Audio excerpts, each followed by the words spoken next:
In our lead story today, we turn our attention to the skies over Yemen, where a months-long air intervention against the country's Houthi rebel organization has taken a turn for the symbolic. This past week, one of the most advanced warplanes in the entire world was dusted off to partake in its first known combat operations in nearly a decade against an adversary for whom its presence was the highest form of overkill. The precision strikes came in the early morning hours, local time, of Thursday, October the 17th. Soaring over the skies of western Yemen, where the Iran-backed Houthi rebel organization holds a large portion of the country's territory, at least two highly sophisticated B-2 bombers began an attack run. Their targets were a series of 5 critical weapons depots, described by US Defense Secretary Lloyd Austin after the fact as, quoting here, 5 hardened underground weapon storage locations in Houthi-controlled areas of Yemen. Flying far too high for Houthi fighters in visual range to hit them with small arms fire, and shielded by world-class stealth technology that prevented anti-air systems from getting a lock, the success of the B-2 assault was practically guaranteed before the bombs were even dropped. According to Houthi-run satellite news, the airstrikes hit multiple locations against the Houthi-controlled capital city of Yemen, Sana'a, as well as a secondary stronghold city of Sada. Per global news sources, the locations the Houthis named corresponded to known underground bases that are known to have the capacity to store missiles. Those sites have been enlarged in recent years, making them a significant priority in operations to rein the Houthis in. Inside, according to the US, were, quote, missiles, weapons components, and other munitions used to target military and civilian vessels throughout the region. While the Houthis offered no accounts of damage or casualties, US Central Command shared that its own assessments indicated no civilian deaths during the strikes. Once they completed their run, the B-2s didn't return, or at least not officially, at the time of writing. In some ways, the use of American heavy bombers against the Houthi rebel organization isn't just unsurprising, it was simply a matter of time. But for anybody who's been living under a geopolitical rock for the past year and change, we'll summarize the situation really quick. Since not long after the start of the ongoing Israel-Hamas war, the Houthis have been trying to attack or damage Israel in shows of solidarity with their fellow Iran-backed organization, Hamas. But in addition to the infrequent but sometimes effective missile and drone strikes against Israel, the Houthis have chosen another target closer to home. The Houthis, in their western half of Yemen, happen to sit right next to one of the world's busiest and most critical sea lanes, the Red Sea and the Gulf of Aden leading to the Suez Canal. For many months now, the Houthis have been attacking maritime trade vessels with ballistic and cruise missiles, aerial and seaborne drones, and direct fire from motorboats. Ostensibly, they're targeting ships with direct ties to Israel and its most important allies, but in a practical sense, that really hasn't been true for a while. Due to both the danger to their vessels and the skyrocketing insurance price of passing through the Red Sea, many big shipping companies have decided instead to navigate all the way around Africa, eating major costs and weathering disruptions to global trade in the process. Starting in December of 2023, the United States began to lead a military coalition in an initiative to stop the Houthis in their tracks.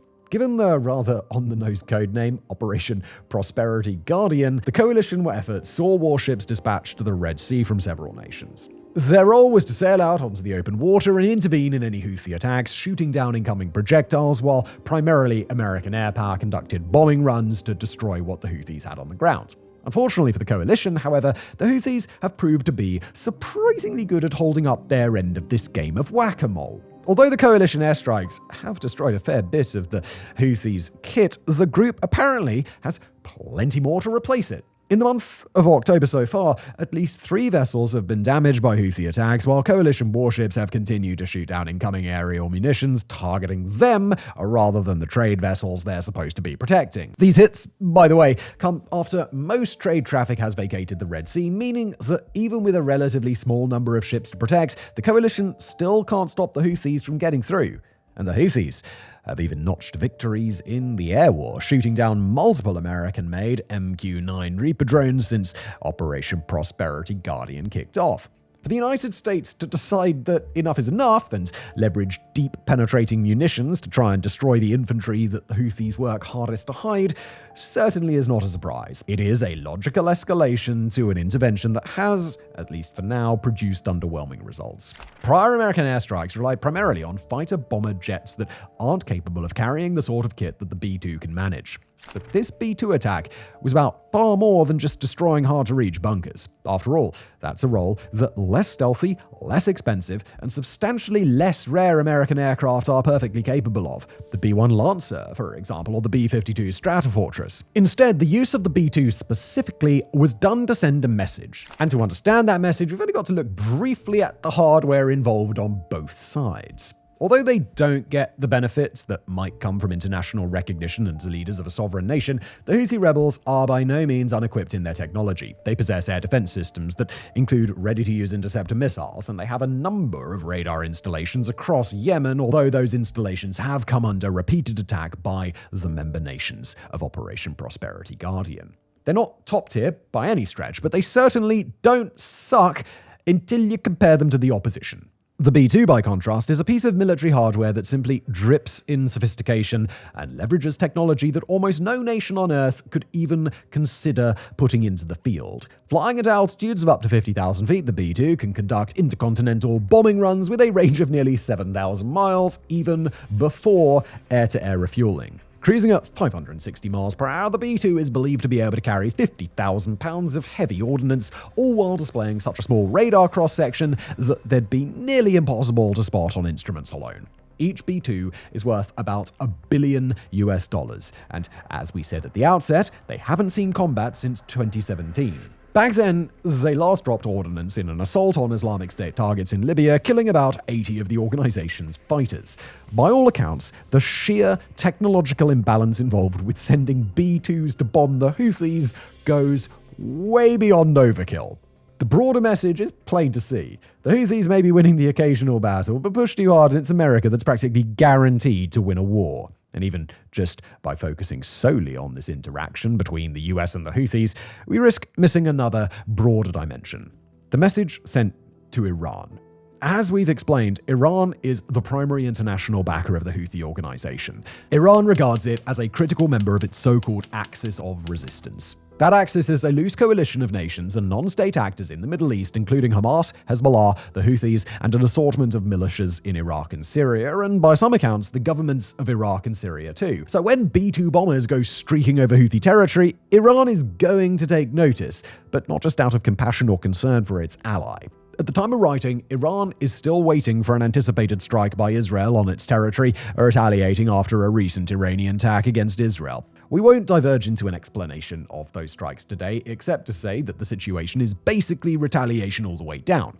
But for the US to deploy its B-2s in combat operations sends a very powerful sign to Iran, because it's the B-2 and the deep penetrating munitions that it carries that would lay waste to Iran if the US were ever to get involved in hostilities between Iran and Israel. These bombers could fly into Iranian airspace undetected and drop the sorts of bombs that could destroy Iran's hardened nuclear facilities. In fact, although the B-2 dropped 2,000-pound bombs known as JDAMs on the Houthis, they happen to be the only US aircraft that can drop the GBU-57, the so-called Massive Ordnance Penetrator, that would deliver the greatest devastation to Iran. For the US to show off the B-2's capabilities so overtly against one of Iran's key allies is an unmissable flex in Iran's direction. The message is clear. The B-2 fleet is nearby, and US Central Command is more than happy to use it if need be, so in whatever upcoming exchange Iran might have with Israel, Iran should tread carefully. As Defense Secretary Austin put it, this was a unique demonstration of the United States' ability to target facilities that our adversaries seek to keep out of reach, no matter how deeply buried underground, hardened, or fortified. If that's a message that seems as if it's meant for just the Houthis, think again. In the near term, it's not yet possible to say whether the B-2 strikes have sufficiently degraded Houthi attack capabilities. Any intelligence the US has isn't likely to be shared publicly for fear of compromising deeply embedded sources on the ground. If Houthi attacks continue unabated, then it may be fair to consider the strikes a failure. If they suddenly stop entirely, then perhaps the strike was a success. But as for whether America's adversaries got the broader message, well, when it's delivered by a B-2 bomber, that message is oh so very hard to miss.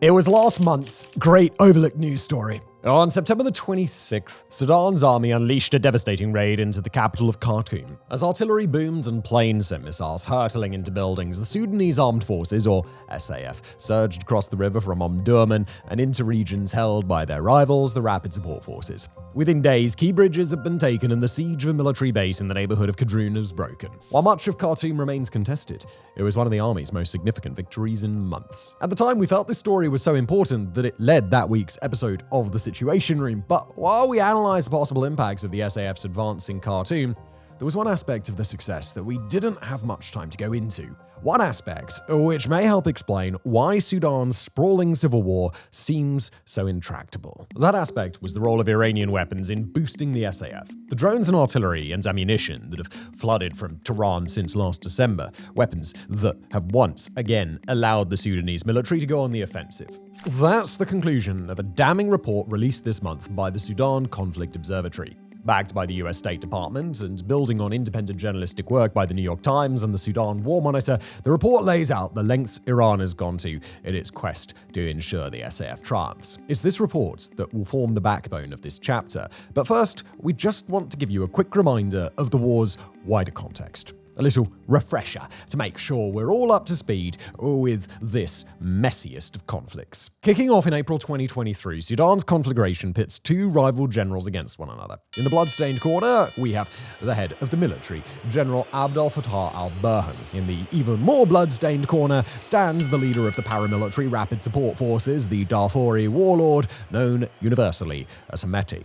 Crucially, neither of these men lays claim to a deeper ideology, as seen in many civil wars. Instead, what's happening is best understood as an old-fashioned power struggle, in which two men battle for the right to rule Sudan's ruins. And make no mistake, ruins are almost all that is left. While getting an accurate death toll is impossible, the US estimates that 150,000 had died in the conflict by the beginning of the summer. Entire cities such as Khartoum have been devastated. A once-in-a-generation famine is looming. In the vast Darfur region, the RSF has been credibly accused of genocide. This is not what was supposed to happen. When the war began, most experts assumed that it would be short, bloody, and end with a crushing SAF victory. After all, the army had vastly superior air power. How could the RSF possibly compete? The answer would turn out to be by calling on their friends. Since the war's early days, Houthis forces have been kept in the game by massive influxes of anti-aircraft guns and other weapons. Whilst their earliest benefactors were the Wagner Group, that role was soon taken over by the UAE, which the Sudan Conflict Observatory has recorded sending 42 cargo planes and military equipment to the RSF since mid-2023. Although the UAE denies these claims, most credible observers think it's the main reason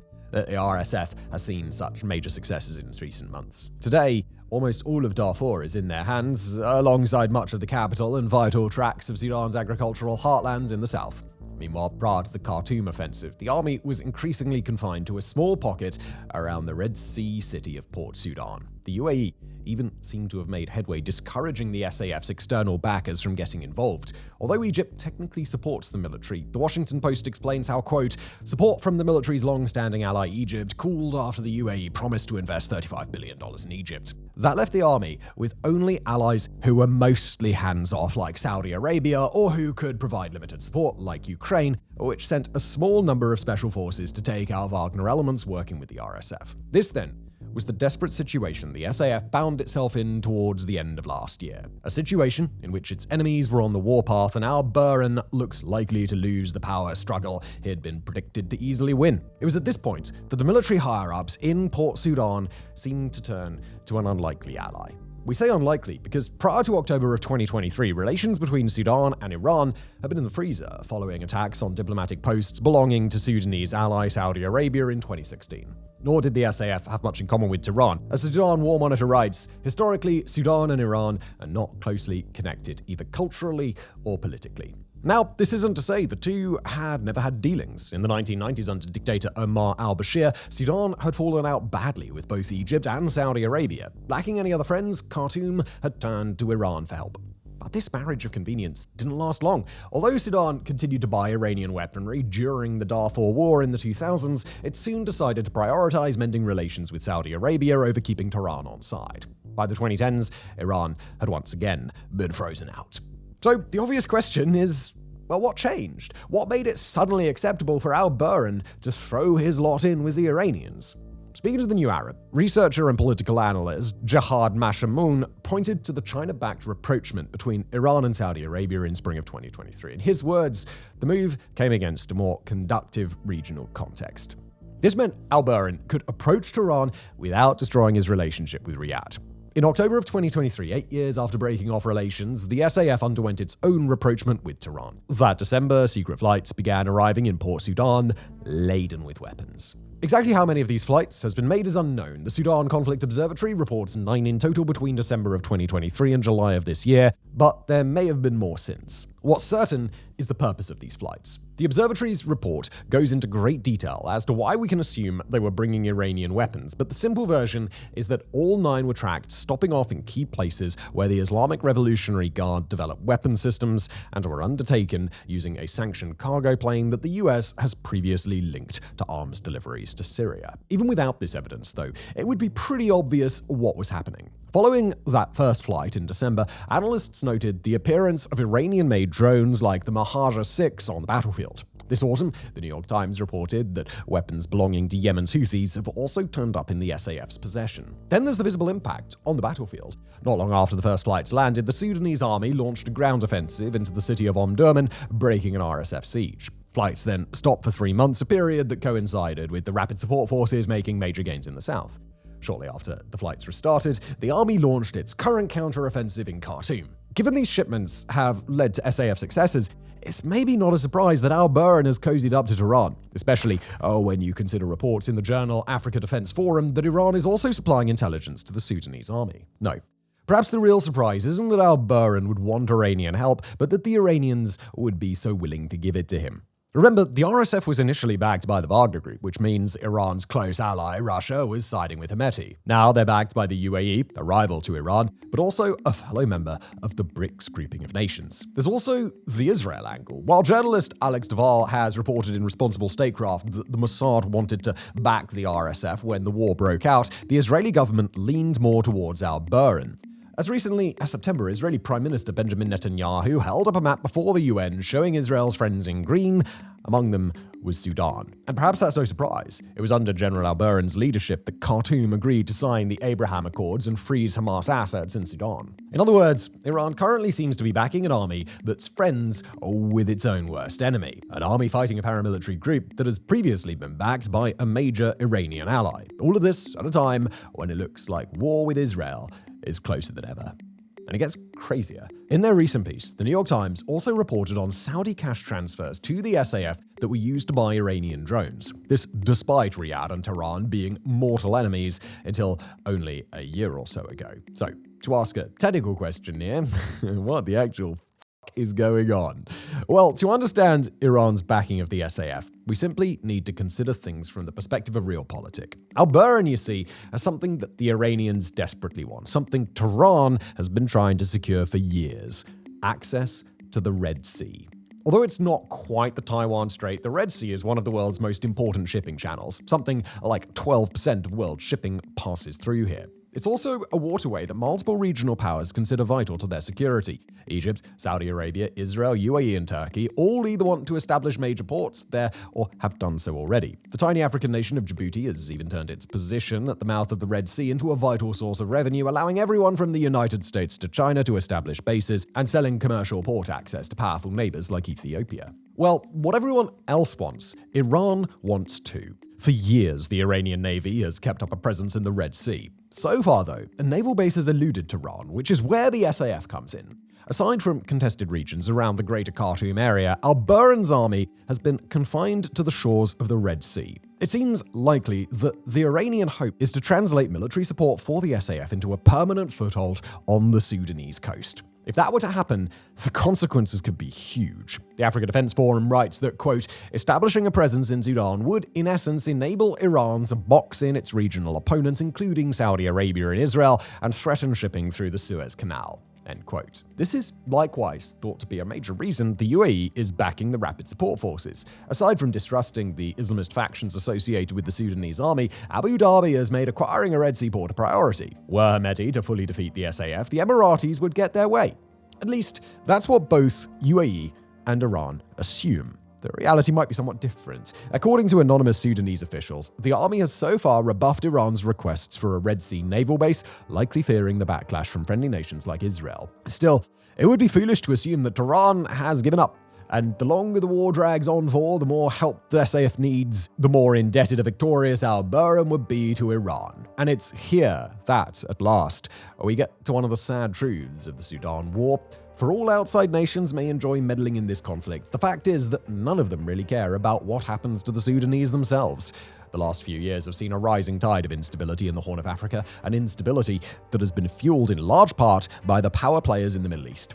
There was Ethiopia's devastating Tigray War, only won with the help of UAE drones. There's the current standoff between Ethiopia and a combined force of Egypt, Eritrea, and Somalia over access to the sea, a brewing conflict into which Turkey has already inserted itself. And now there's the war in Sudan, a war in which each side is only kept standing thanks to the support of its Middle Eastern backers.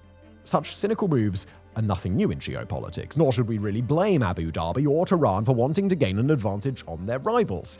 But what we can do is feel sympathy for those Sudanese caught in the middle, the millions who are starving and dying as the RSF and SAF duke it out over the wreckage of their cities. As Alex Dwal summed up for the magazine Responsible Statecraft, quoting, "The fate of Sudan lies in the realpolitik of the Middle East, in the hands of states that see Sudan and its people as tokens in their power games." It's a game in which the arrival of Iranian weapons is only the latest move, a game that's unlikely to end until the whole of Sudan lies in ruins. And now we turn our attention towards New Zealand. For those paying close attention, the meeting of NATO defense ministers on October the 17th marked something of a minor milestone. For the first time, senior officials from 4 Indo-Pacific nations joined the gathering in Brussels, part of a broader push by the alliance to reach out to countries worried by the rise of China. I'm pleased that our close partners, Australia, Japan, New Zealand, and the Republic of Korea, are joining us in this format. Japan and South Korea both sent officials, as did Australia, which has been part of the AUKUS security partnership with NATO members America and Britain since 2021. The fourth nation that joined, though, was guaranteed to raise eyebrows. Since a falling out with Washington in the mid-1980s, New Zealand has only been semi-aligned with the West. While it's a member of the Anglophone Five Eyes intelligence network, the Antipodean country has long courted Beijing, by far its largest trade partner. So the appearance of officials from Wellington at the NATO meeting should have been unexpected, as should news that top NATO diplomats would return the favour by visiting New Zealand later this month. Far from unexpected, though, the 2 meetings instead are perhaps the clearest signs of a major shake-up in New Zealand's politics. Since becoming Prime Minister in autumn 2023, Christopher Luxon has embarked on what he calls a reset of foreign and defence policy. This August, he fleshed out the idea with a speech that called on Wellington to align with its traditional allies, meaning America, Britain, and NATO. In practice, that seems to mean doing 2 things. 1, cozying up with the West, and 2, working desperately to reduce the influence of China. As The Economist noted in a recent interview with Luxon, such a reset marks the biggest shift in New Zealand foreign policy since 1986. That was the year that Wellington banned ships carrying nuclear weapons from entering its waters. Since the US keeps secret which of its ships carry weapons of mass destruction, the effect was to bar all American military vessels. Washington's response was to end its alliance with and defense commitments to the country. Left adrift in the far south, Wellington began to pursue an independent foreign policy, one of the headline features of which was opening up to China. In 2008, the 2 countries signed a free trade agreement, eliminating tariffs on 98% of goods. For a long time, this was a model that worked. Today, China buys 27% of all New Zealand's exports, twice as much as the second-place nation, Australia. There are those, such as former Prime Minister Helen Clark, who warned that the government should therefore do everything it can to avoid angering China. Problem? China has recently been giving New Zealand a lot to worry about. In the benign corner, there's the economic leverage Beijing now holds over Wellington. As The Economist notes, most of New Zealand's exports to China are highly substitutable agricultural goods, making it vulnerable to economic coercion. Part of Luxon's plan involves diversifying the economy to reduce this reliance on Beijing. But the real problem has less to do with reliance on China as a trading partner and more to do with malign interference. Around the turn of the decade, it was revealed that Beijing was trying to interfere with New Zealand's politics behind the scenes. This led to a raft of new campaign finance and donation laws being introduced. Then in 2021, it came out that a hacking group linked to China had compromised government networks. Here's how The Guardian reported it, to quote, In August 2021, the GCSB's Cybersecurity Center became aware of malicious activity affecting the Parliamentary Council officers and Parliamentary Service. The center found the network had been compromised and, after a thorough investigation, was able to confidently link the attack to China. End quote. Since then, it feels like barely a month has gone by without China doing something concerning. There are the security partnerships it's forming with the Pacific Island nations in New Zealand's neighborhood, the growing Chinese presence in Antarctica, not far to the south. And then there's the recent missile test. Back in September, China test-fired an ICBM into the waters around French Polynesia, part of the South Pacific region that New Zealand considered its backyard. Minister of Foreign Affairs Winston Peters called it an unwelcome and concerning development. But according to Australia's Lowy Institute, it was more than merely unwelcome, it was a slap to Wellington's face. Along with Australia and 12 South Pacific states, New Zealand is one of the signatories of the 1925 Treaty of Rarotonga, which committed the region to being a nuclear-free zone. The taboo that's helped create around nukes is what led to the falling out between Wellington and Washington over American vessels using New Zealand ports. The Lowy Institute's point is that by test-firing a nuclear-capable ICBM into the waters of the South Pacific, China was violating the spirit of the treaty. In their words, quote, "If independence means being able to have robust trade with China, but does not mean that Beijing respects Wellington's principles opposing nuclear activity in its home region, then it is far from the sort of relationship that New Zealand has with traditional partners such as Australia, Singapore, and the United Kingdom." End quote. Under Luxon, New Zealand's response to these provocations seems to be to send out warning signals to China, to do things that signal Beijing can't just step over Wellington's red lines and expect everybody to ignore it. Aside from sitting in on NATO meetings, these signals have included things like the late September freedom of navigation operation undertaken by the auxiliary ship Aotearoa through the Taiwan Strait, the first New Zealand ship to do such a thing since 2017. Another signal has been Wellington agreeing to get more involved with a multinational task force formed to combat North Korean smuggling, a move that seems designed to annoy China. Then there's the upcoming defense review. Since it's due out this month, and we're writing this on Wednesday, it's entirely possible the document will have been made public by the time you see this. But whatever it contains, there's no ignoring the public consultation component that was made public in 2023. Alongside climate change, the survey of 8,500 adults identified China's expansion as the greatest threat the country faced. Add to this rumours that New Zealand may be hoping to join the AUKUS pact between America, Australia and Britain, and it seems clear that Luxon's government is serious about its pivot. Sadly, it's less clear that moving fully into the Western camp is something Wellington will be able to pull off. Among other things, the 2023 survey questioned respondents on what was the perceived readiness of New Zealand's defence forces. The official overview gives the results this way, to quote, "When asked about how ready the defence force was to face threats identified, 34% it was at least somewhat ready, while 63% thought that it was not ready." The lack of readiness shouldn't be a surprise. Currently, New Zealand spends a mere 1.2% of its GDP on defence each year, far below the rate of Australia, South Korea, Taiwan or Singapore. And while 1.2% is on a level with Japan, Japan's economy is so large that this equals an annual spend of $50 billion, whereas Wellington, by contrast, spends significantly under $5 billion. As a result, New Zealand's armed forces are so small that even Ireland's military would be all like, get a load of these idiots.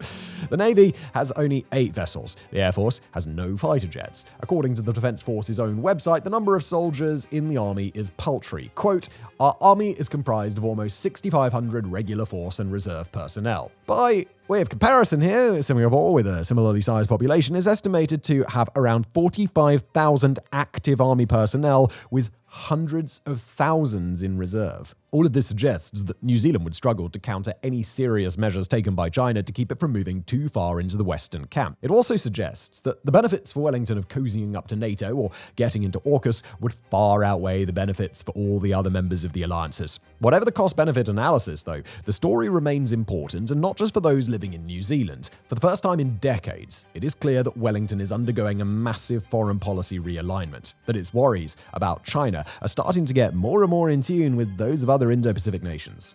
Can Wellington pull off this historic pivot? Well, only time will tell. And before we circumnavigate the globe to our final story of the day, we've still got to address one more piece of business in the Middle East. This time we turn to Syria, where amidst a concerning picture of increasing violence nationwide, a new element has made the whole situation eerily reminiscent of the height of the Syrian civil war. That would be the increasingly militarized involvement of foreign powers in the country, and 2 foreign powers in particular, the United States and Russia. It wouldn't be accurate to claim that the forces of either nation are returning to Syria. After all, they never really left. But now they've become a major part of the escalating violence at the precise moment that global analysts fear the entire nation may spiral out of control once again. We'll begin on the Russian side of things and wind back the clock to October the 14th, when, for the first time in several months, Russian warplanes took to the skies to conduct a series of airstrikes. Nor were these the typical, quick, rather straightforward airstrikes Russia usually conducts in Syria these days, hitting one or a small handful of targets before the warplanes return to base. On that day, October 14th, Russian Su-34 and Su-24 tactical bombers took off from Syria's Khmeimim airbase under Russian control since 2015 and bombed no fewer than 23 separate targets all across Syria's northwest. The bombers returned to base, refueled, resupplied, and took to the skies again that same night, hitting 6 more targets before the day was out. The following morning, October the 15th, Russia's crack pilots were back at it. Over the course of the day, 7 targets were hit across that same northwesterly area. Among the targets chosen for the attack were both thickly settled and rural areas, including a power station very close to the Turkish border. That power station provided electricity to a nearby water station, which in turn supplied water to the surrounding region. Both the power plant and the water station have now been knocked out. Now, anybody familiar with the current state of the Syrian civil war will know that the mere fact that a target is hit in Syria certainly doesn't mean it's got to be affiliated with the Syrian ruling regime. These strikes in particular took place in Syria's Idlib province, a northwestern part of the country, where 3 main factions exercise territorial control. The Islamist group Hayat Tahrir al-Sham, simplified as HTS, controls the city of Idlib itself, as well as a fair proportion of land across Syria's northwest border zone with Turkey. Syria's ruling Assad regime, under the control of the dictator of the same name, controls a portion as well. Finally, the so-called Syrian interim government, an alternative government backed by Turkey, controls land to the north of Idlib along the Turkish border. Although Russia hasn't come out in direct confirmation, its strikes were almost certainly directed against the forces of HTS in the area. After all, Russia supports the Assad regime directly and frequently cooperates with Turkish-backed forces in the area. Nor were the strikes meant to be secret. When they rained down on October the 14th, they took place in direct view of one David Carden, who had been visiting Idlib in his official capacity, United Nations Deputy Regional Coordinator for Syria. After that, the strikes only continued, and HTS-controlled areas remained the target. October the 16th, the third straight day of Russian bombing, saw 6 fighter bombers launch munitions across a local frontline area, as well as a number of towns and villages. One of the strikes at a furniture workshop, where 11 people would be killed, and 31 others, including 14 children, were wounded. The jets would fly again later that night, hitting several additional targets before the day was out. Since then, Russia isn't known to have launched any other notable airstrikes, although Russian troops did take part in the ongoing fight against the Islamic State over the past 2 weeks. 2 Russian military officers are believed to have been killed on October the 12th by ISIS, and 2 soldiers went missing in the desert on October the 19th, while Russian jets were noted as conducting anti-ISIS airstrikes on October the 8th, the 13th, and the 19th.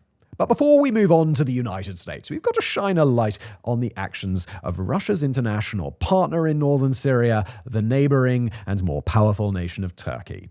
In the same few days that Russian warplanes were streaking over Idlib, the Turkish military deployed large numbers of troops to frontline areas inside the province. No fewer than 70 heavy trucks were observed crossing into the area on the 14th of October in a convoy that included artillery, multiple rocket launchers, and at least 100 soldiers. It was the second Turkish military convoy to deploy in 2 days, although the convoy that had gone out the prior day was about half the size. That same day, elite forces of the Syrian regime built up their presence not far from where Turkey was positioning its people. Since these troops moved into position, Turkish and Russian soldiers have been observed on joint patrol while enjoying the overwatch of Russian helicopter gunships, further evidencing the close links between the two nations. The movement by both Russia and Turkey in this part of the Syrian northwest has validated rising suspicions among international experts over the past few weeks that all signs in this part of Syria may point to a dramatic coming escalation. According to Syria expert Charles Lister, writing for the Syria Weekly Substack, the HTS organization started sharing warnings to locals in frontline areas in October that prompted them to prepare for evacuation. Rumors and speculation from Syrian sources have pointed to a coming offensive action by HTS, although where such an action would be aimed, or if it was even real, was up for debate.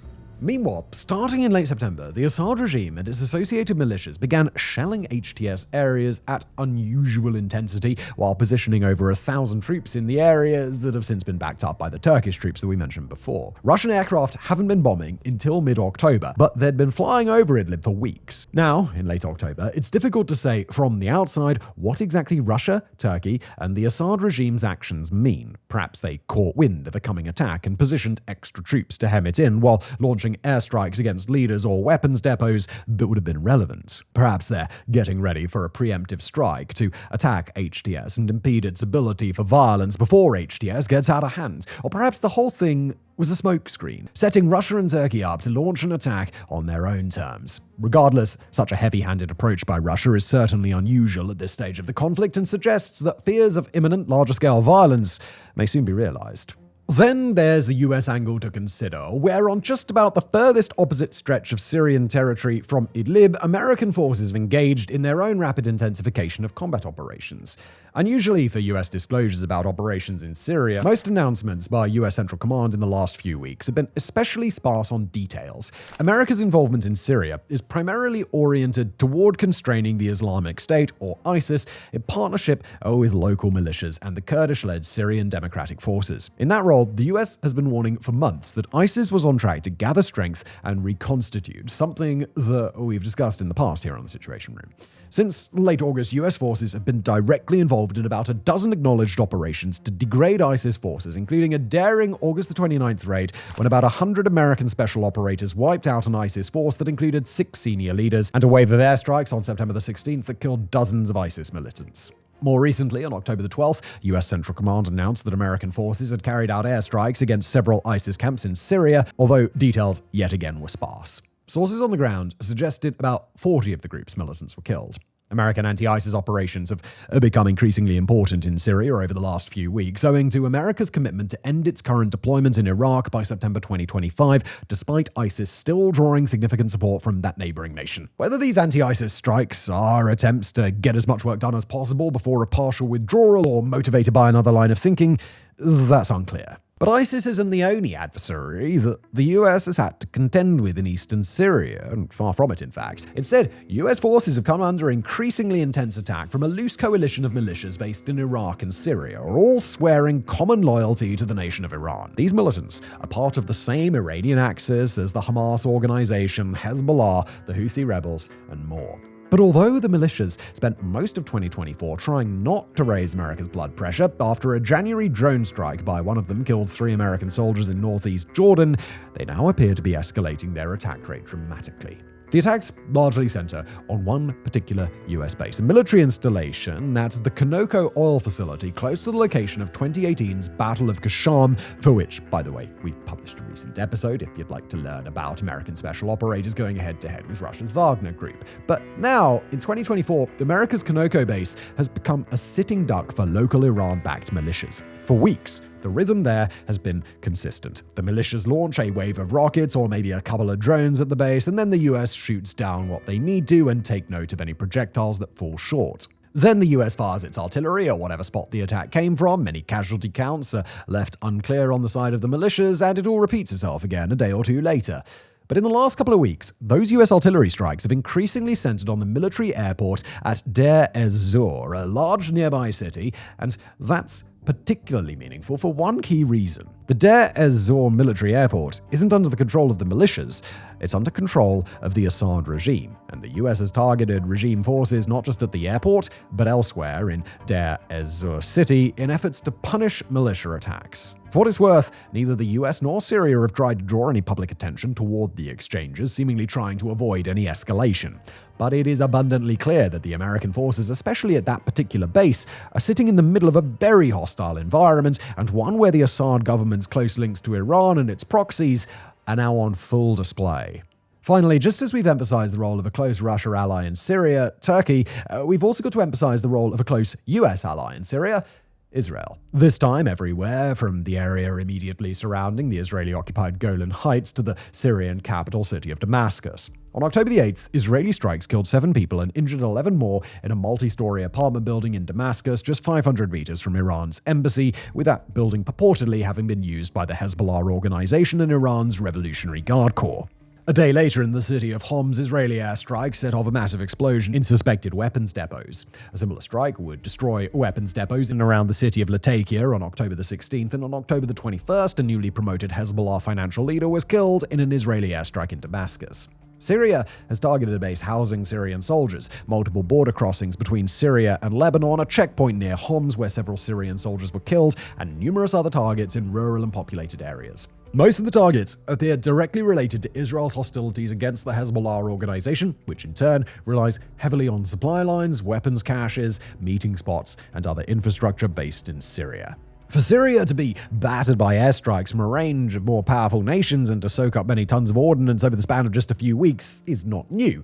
But for Syria to be in that position now, in 2024, nearly half a decade after the worst years of the country's civil war had seemed to end, is a change we would be foolish to ignore. Across the country, red lights that we've not even discussed today are blinking all over to indicate a return to wider hostilities. But with foreign powers increasingly getting in on the game, any new eruption in violence will be both harder to keep under control and more dangerous for the people caught in the middle. And in our final news item for the week, we'd like to acknowledge the one-year anniversary of the start of Operation 1027 of the Myanmar Civil War. Operation 1027, named for October the 27th, 2023, the date when it first kicked off, is still ongoing today. After a year of intense fighting, it's proven to be the driving force that's shifted an entire nation on its axis. When it first kicked off in 2023, Operation 1027 was meant to be a shock to the system for Myanmar's ruling military regime, the Tatmadaw. It was organized between three prominent ethnic militias in Myanmar, the Three Brotherhood Alliance, and it was intended to take several difficult-to-hit targets in the country's northern Shan state. But fast forward a year and the operation has been successful beyond the wildest dreams of its architects. Surging on the momentum of the three alliance members, Operation 1027 galvanized massive players from Myanmar's diverse resistance groups, spurring them into action and ratcheting up the pressure on the Tatmadaw. Today, much of Myanmar's northeast is fully under rebel control, including the major cities of Lashio and Lao Cai, while almost all of the northwest has fallen to the rebels as well. Myanmar's junta is suspected to have a firm grip over just a small portion of their nation's territory, 40% at the high estimates and 10% on the low end. And in 1 year, Operation 1027 has dealt such a morale and strategic blow to the Tatmadaw that its losses are probably unrecoverable. The rebel push has seen tens of thousands of Tatmadaw troops retreat from their positions rather than defend, while thousands more have surrendered, including numerous high-ranking generals. The rebels are at the doorstep of the major city of Mandalay, and they're carving out chunks of territory in the areas the Tatmadaw thought it had locked down, and key Tatmadaw holdouts like Sitwe, Hakka, and Loikhor are entirely encircled.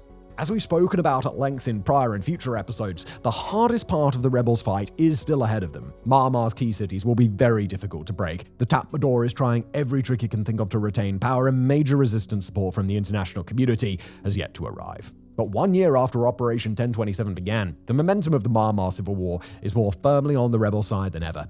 Whether the Tatmadaw will even remain a year from now, we'll have to wait to find out.